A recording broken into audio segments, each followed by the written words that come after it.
Sveiki. Šiame video papasakosiu Kofein kavinių tinklo verslo modelį, kaip jisai yra išdėliojamas pagal verslo modeliavimo drobių metodiką. Taigi, pradedam nuo klientų segmentų ir Kofeinas išskiria tokius segmentus. Pirmiausia, tai yra gimnazistai ir studentai, amžiaus grupė nuo 16 iki 24 metų. Tai yra klientų segmentas, kuris užpildo kavines rytais prieš pamokas ar paskaitas ir tada vėlyvą popietę nuo 3-4, kuomet pamokos ar paskaitos baigėsi. Tai kofeino įvaizdis yra susidaręs ganėtinai klaidingas, kad tai yra būtent mokinių vieta. Galbūt todėl, kad jie yra labiausiai pastebimi ir triukšmingi, bet tai tikrai nėra vienintelis jų segmentas. Kitas klientų segmentas yra jauni profesionalai, kūrybininkai, ar ne, laisvųjų profesijų, kūrybinių profesijų žmonės, kuriems patinka kofeinuose sukurta atmosfera, kur jie jaučiasi laisvai, kur gali pabendrauti su savo bendraminčiais, kur gali sužinoti miesto naujienas ir panašiai. Apie tai detaliau pakalbėsime prie vertės pasiūlymų. Kita svarbi klientų grupė yra jaunos mamos. Tai ypač aktualu kavinėse, kurios įsikūrusios prekybos centruose. Taip pat Vilniaus gatvės Kofeinas išsiskiria kaip jaunų mamų traukos vieta, kuomet jaunos mamos išsiveža savo vaikus vežimėliuose pasivaikščioti po miestą ir jiems sumigus gali rasti savo laiko, tiesiog skirti savo laiko puodeliui kavos, galbūt susitikti su kitomis jaunomis mamomis. Ir kita dar viena klientų grupė yra svečiai iš užsienio, kurie kofeiną naudoja kaip mobilią darbo vietą. Beje, tą patį dažnai daro ir jauni kūrybininkai profesionalai, kurie galbūt freelancina ir jiems nereikalingas biuras, bet pastovus biuras, bet tokia darbo vieta miesto centre jiems yra ganėtinai patrauklus pasiūlymas, nes visose kofeinuose veikia nemokamas bevėlis internetas, yra pastovus kavos tiekimas, jeigu taip galima pasakyti, ar ne? Tai ko reikia praleidimui darbo dienos tokiame mobiliame biure. Taigi, kalbant apie vertės pasiūlymus, aišku, kad pagrindinis dalykas, ką padarė Kofeinas, tai pasiūlė visiškai naują, iki tol Lietuvai nežinotą, mobilią, patogią kavos vartojimo formą. Ne, kad aš ateinu, susimoku už kavą, ją gaunu ir gavęs kavą esu laisvas nuspręsti, kada tik tai noriu išeiti, ar ne. Man nereikia laukti, kol išgėrus kavos ateis aptarnaujantis personalas ir aš galėsiu atsiskaityti. Ne, aš atsiskaitau iš karto, noriu sėdu prie staliuko, noriu šnekuosi, noriu tiesiog išeinu ir geriu kavą gatvėje. Taigi, Kofeinas buvo inovatoriai, kurie pasiūlė tokią vartojimo formą apskritai Lietuvoje. Kitas dalykas, kuris išskiria Kofeiną iš konkurentų, tai yra specifinė atmosfera kavinėse. Jų visų interjeras, visų dizainas yra unikalus, jie nekartoja to paties dizaino visose savo kavinėse ir kuria tokią laisvą, kūrybišką atmosferą, kurioje yra patogu susitikti su savo bendraminčiais. Kofeinas taip pat yra kuriamas kaip vieta sužinoti miesto naujienas. Ne, kokie renginiai vyksta, kokie galbūt ar festivaliai, ar nauji neholivudiniai filmai pasirodė, bendradarbiavę su Pasaka kino teatru ir panašiai. Ir kitas dalykas yra brendo vertė, ar ne, tai aš ateidamas į Kofeiną demonstruoju savo tapatinimąsi su kofeino vertybėmis, kas yra inovatyvumas, kūrybiškumas ir panašūs dalykai. Taigi, kai aš ateinu į kofeiną, aš demonstruoju, kad aš esu jaunas, kūrybiškas, inovatyvus žmogus. Kalbant apie kanalus, be abejo, pirmiausia, tai yra pačios kavinės, ar ne? Tai, kur žmonės ateina įsigyti kavos, tai, kur ateina sužinoti miesto naujienų ir panašiai. Labai svarbus kofeinui yra jų advokatai, ar ne? Arba tie žmonės, kurie skiria susitikimus su draugais, būtent kofeinė, ne? Tokiu būdu jie advokatauja kofeinui ir leidžia tiesiog, pasirinkti arba priverčia savo draugus pasirinkti kofeiną, nes tiesiog ten būna paskirta susitikimo vieta. Taip pat žinomumui ir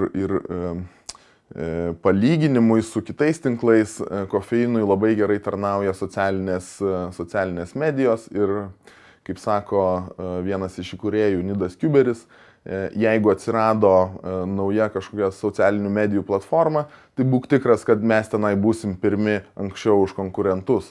Ir iš tikrųjų absoliučiai visose, bent kiek žinomesnėse socialinėse platformose, kofeinas yra ir duoda savo turinį. Ar tai būtų Instagramas su nuotraukom, ar tai būtų Tumbleris ir panašiai.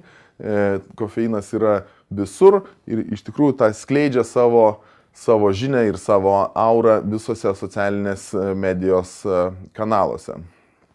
Kalbant apie santykius su klientais, tai pirmiausia buvo minimas asmeniškas baristos kontaktas su klientais. Taigi jie labai akcentuoja, kad baristos kuo asmeniškiau, kuo nuoširdžiau, kuo šilčiau bendrautų su žmonėmis, tokiu būdu sukurdami tą tokio asmeniškos ir man artimos vietos įspūdį.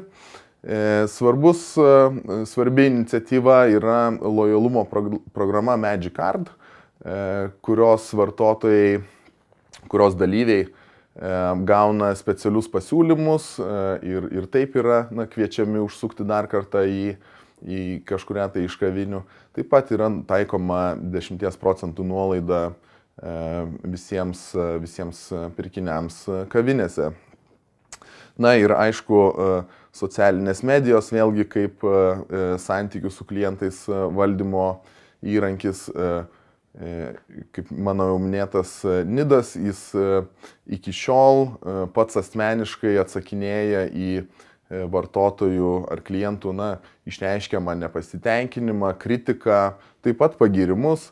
Taigi jisai užtikrina tokį asmenišką, pats atsakinėdamas jisai užtikrina tokį asmenišką santykį su klientais ir iš tikrųjų, kiek teko matyti, reaguoja ypač į kritiką, reaguoja labai operatyviai ir stengiasi ištaisyti tas klaidas, kas be abejo klientams palieka gerą įspūdį ir todėl jie nori grįžti dar kartą į kavines.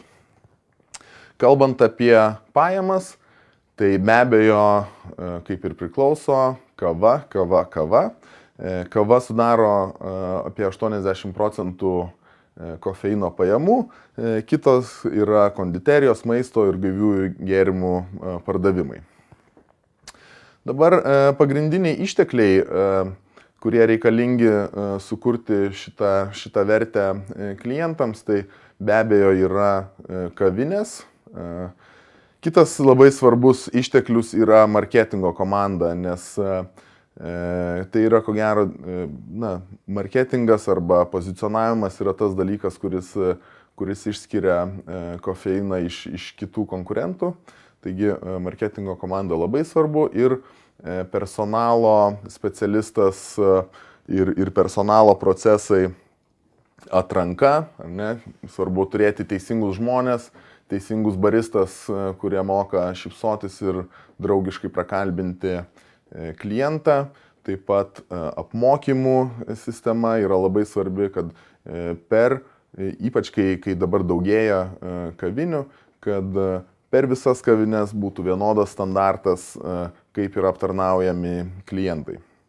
Na, esminės veiklos, tai pradėkime nuo kavos virimo. Tai yra be abejo pagrindinė veikla, kuri užtikrina, kad visa kita tam būtų irgi įdomu, nes jeigu kava bus tragiška, niekas tiesiog nenorės eiti ir žiūrėti, kasgi tenai yra dar. O taip pat kurdami tą miesto naujienų tokią vietą, kofeinas peržiūri, atrenka ir skleidžia labai daug kultūrinės miesto informacijos. Kitas dalykas, ką jie daro, kita veikla yra, tvirtinant tą tokį kūrybiškumo brandą, yra knygų ir kompaktų prekyba, tai jie iš tos veiklos negauna absoliučiai jokių pajamų, bet tai pažymi kofeino kaip tokios meniškos, kūrybiškos vietos svarbą. Ir jie taip pat turi tokią programą Introducing, kuri yra skirta jauniems kūrėjams kaip platforma parodyti savo projektus, prisistatyti platesniai visuomeniai. Esminės partnerystės yra patys įvairiausi festivaliai, gatvės muzikos diena, kultūros naktis sostinės dienos, login konferencija, knygų mugė. Tai yra visi renginiai, iš esmės, kurie tam tikrą prasme yra panašus ar panašiomis vertybėmis vadovaujasi kaip ir pats kofeino brandas. Jie labai dirba su startupų bendruomenė, tai ta pati energetika, jaunumas, veržlumas, kūrybiškumas. Ir dabar pradėjo bendrauti su media platformomis, tiesiog norėdami užsitikrinti platesnę savo idėjų sklaidą ir didinti savo žinomumą potencialių klientų tarpe. Kalbant apie kofeino kaštų struktūrą, jinai yra pakankamai nesudėtinga. Pirmiausia yra nekilnojamo turto nuoma. Kofeinas yra priėmę strateginį sprendimą neturėti jokios vietos, bet visas vietas, visas kavines nuomojasi. Ir kita išlaidų grupė yra operacinės išlaidos, tai yra personalo atlyginimai, tai yra administracinės išlaidos, marketingo išlaidos, taip pat gamybinės, taip sakant, išlaidos, tai kava, puodeliai, vanduo, elektra ir panašiai. Taigi, toks yra kofeino verslo modelis išdėliotas į verslo modeliavimo drobę.